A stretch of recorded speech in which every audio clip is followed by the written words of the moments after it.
Hi folks, I thought I'd make an update on a video that I made a while back. I made a video where I was talking about my head injury I had when I was 12, about what had happened during the head injury, through the accident, and the effects that it left me with, and the struggles that I had throughout my teenage years and into adulthood. I had watched that video and realised there's been some revelations, over the last year or so, and that I needed to update the video to make it, to correct it. So going back to the accident itself, I was here. It wasn't actually at this point, but I was down Beveridge Park with 4 of my friends, and we were doing jumps. We were coming down the dirt track down the Mill Dam. We were doing jumps off this little bump, and when it came to my turn, I remember coming down the hill and that's it. Don't remember anything else, but for what I figure for the guys I was with, my bike had tumbled and I battered my head against the ground. So what it did was it caused me to go into fits, caused the bleeding in the brain, swelling, put me into a coma. So the guys that I was with, one of the guys ran and phoned for an ambulance. Another one ran and found the doctor who was walking their dog, Dr. Linneman. And my other 2 friends had stuck with me, and one of them had some first aid training, put me in the recovery position, and the other one assisted them. So obviously eternally grateful to them for the work they did and keep me alive. Then the ambulance came and got me, my mum and dad. My dad came running down, got taken to the Victoria Hospital, but they had never dealt with anything that severe before, so I got rushed to the Western General. Was in a coma for 9 days. Eventually came to, but still had obviously problems due to swelling in my brain. So I remember being back and forward to hospital, getting tests done. I wasn't quite sure why I was getting these tests. I knew that I'd had the accident, but I wasn't quite sure why I needed to have the tests when I was okay. So obviously it was, I was a teenager and spent the next few years at high school wanting to be normal, wanting to be like the rest of the guys, and denied that I had any problems as a result of my head injury. But I had a lot of problems, and my mum fought really hard to try and get me any kind of support at school, and I refused any support. I just wanted to be me. So passed my exams, passed my driving test, went on to college, got my national certificate, settled down, started a family, got married, had a daughter, got a son, and tried to live a normal life as best as I could. So when I was working, I worked in different places, and I've always had kind of problems in working places where I didn't feel I was accomplishing anything. I didn't feel as if my skills were actually required. I was only just required to be another body. So that used to bug me. But in the early days, it was okay because I didn't have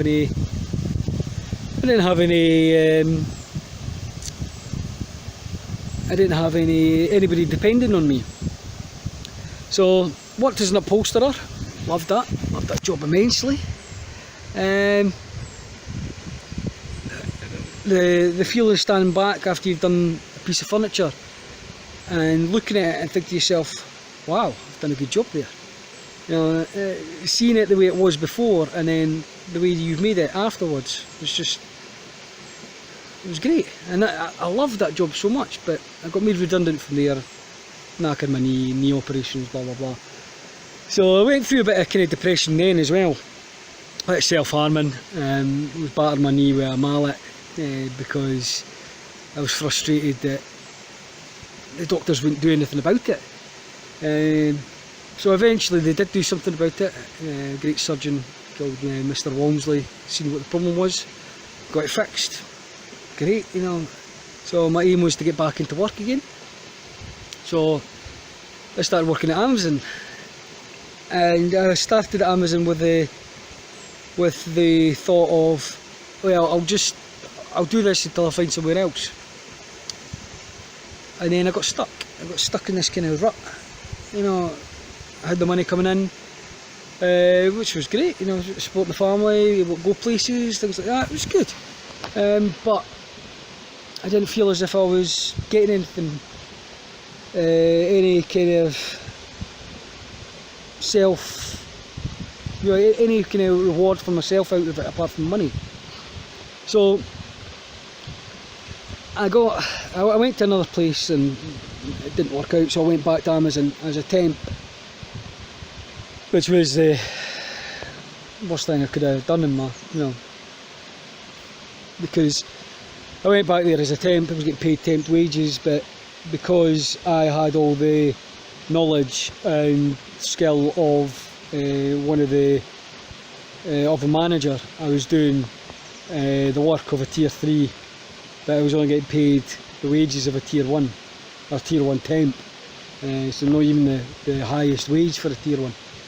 So that really brought me down, and I kept thinking to myself, I don't want to be here. What am I doing this for? What am I putting myself through this for? And I kept thinking, well, I'm doing it because I have to do it. I have to work for my wife and kids. I have to provide for them. But that just made it worse, because I felt like I couldn't afford to break down. I couldn't afford to be ill, because my family relied on me to,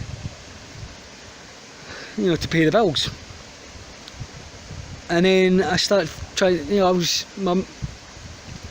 I started thinking of ways that I would be able to have an accident or injure myself but make it look as if it was an accident. So things like, I was thinking to myself, if I threw myself down the stairs, could I make it look as if I've injured myself? Or could I injure myself but make it look as if it was an accident? And other things like driving the car, and I think to myself, if I crash the car into that lamppost, can I put myself into hospital but make it look as if I've, you know, I've passed out and crashed, something like that. I felt I just needed a way to escape from everything. I felt like my family relied on me too much, and I needed an excuse to be able to just go, I need some rest. And I think it was also a kind of a way of me crying, you know, like I wanted to ask for help, but I didn't want to ask for it, you know, if that makes sense. I wanted people to offer me help, but I didn't want to have to ask for it. And that's kind of been the case a lot, you know, throughout my life. I don't like to admit that I need help, and that, I think, stems from the head injury. So the final straw was when I put my hand into a location and there had been a knife that had been unprepped. So you know, it had been brought in, it had been wrapped up in bubble wrap, and that was it, and put in the shelves. So the people that had received it hadn't followed the proper safety guidelines, and one of the things that was bugging me as well was I'd point out all these flaws in the processes, I'd point out where people had went wrong, and I felt there was nothing getting done about it. And I was like, okay, well, thanks for pointing that out to us. And that was it. You know, they wouldn't actually discipline the people that weren't doing their job properly. So anyway, put my hand on location and cut my hand. And then I'm standing there and I'm looking at the knife, and I'm kind of picking at the cut with a knife, thinking to myself, I wonder if I can make that bigger and make it bleed so much that they'll have to send me, they'll tell me to go home, or they'll send me to the hospital to get stitches. And at that point I thought, no. So I went to the hospital, went to the doctor, so to say. I got signed off with depression, got put on antidepressants, and it didn't get any better. It was just the thought of going back to that position where it didn't matter whether I was there or not, where I didn't, I was just another worker, that my skills were, anybody could do them. So I finally got paid off from Transline, the agency, and got put onto employment support allowance, and didn't feel like getting any better. Still felt really low, still felt as if nothing I did mattered, as if no one cared that, you know, I was going through this kind of these issues. Nobody was going to try and help me fix them, you know. So I eventually got put in contact with a psychologist, and she started doing some kind of delving into my past and my head injury, and did these tests. And I remember doing tests when I'd recovered, or when I was recovering from my, I remember given these tests where I had to read out what colour the text was and not read the colour that the text read. So like the word green would be in blue, but I would have to say blue and not green, or it was the other way around, can't remember, it was something like that. So I was doing tests like that again, and I remember doing them when I was younger, but I was given all clear, right. That was basically what they did. They went, yeah, that's it, you're fine. And being a 13-year-old, I was like, yeah, I'm fine, that's it. And went back to being a teenager and denied that there was any kind of problems with me. So did these tests, and obviously she was timing it to see how long it took me and to see my problem solving and things like that, memory tests and things. And she had worked out that I'm in or for some of the things I'm in the lower 25th percentile of that field. I can't remember what it was. I'd have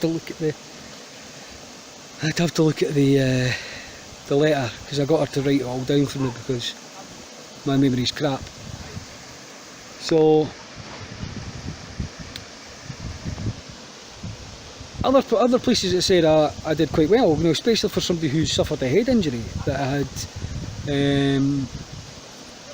I had good problem solving skills, but my memory was, could be a bit, or deviating from a set process could be something that would upset me.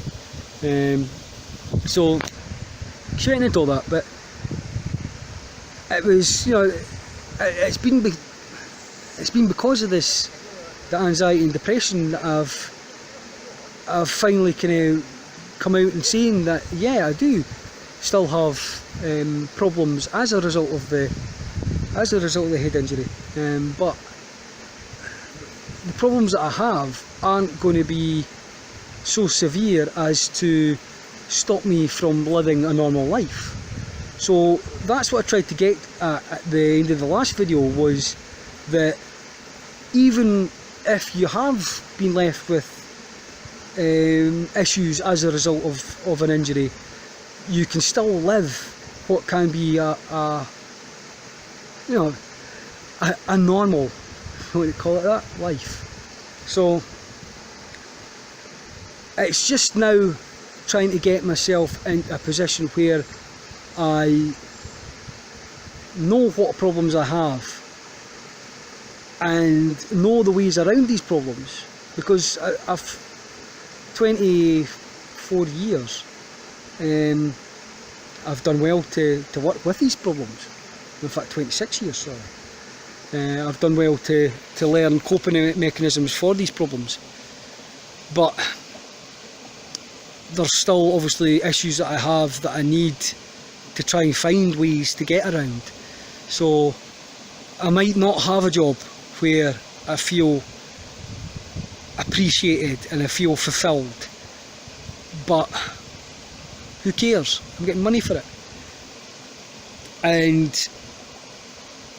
to hell what other people think about me when I walk past them in the street.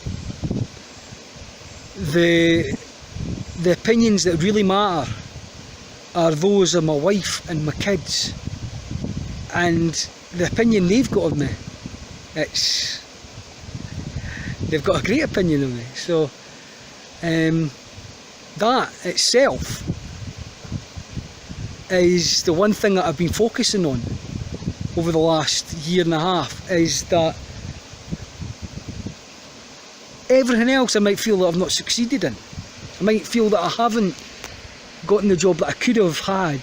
I've not, I'm not living in a house I feel that I could have lived in. I'm not driving the car I feel that I could have driven, and things like that. But I've got the family.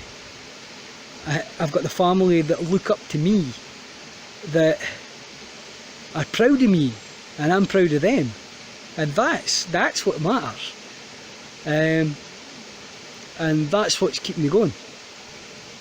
Because I got asked that during one of my sessions. She said, what's stopped you from going through with some of the things that you've told me? Like one of the things I had said was that sitting at the edge of the Forth Road Bridge, how long would it take before somebody ran across and asked me what I was doing? As ridiculous as that sounds to say it, but that is one of the things that I have thought about. Was I've never thought about actually going through with it, although I have thought about what would happen if I did go through with it, but I've never thought about going through with it. But I have thought, how long would it take before somebody jumped in and said, hey, what are you doing? So when I said that to the psychologist, she said, and what stopped you from actually doing it? I said, my family, my kids, my wife. They're the ones that have stopped me from doing it, because I can't imagine how much heartache they would go through if I did do something like that. I mean, I can't imagine my life without them. So, they would be the same. So that's been the one thing that's kept me going through all this shit that I feel that I've went through. Not just in the last couple of years, but in the last 26 years. That's what's kept me going. Is that I have succeeded where other people failed. And that's what's most important.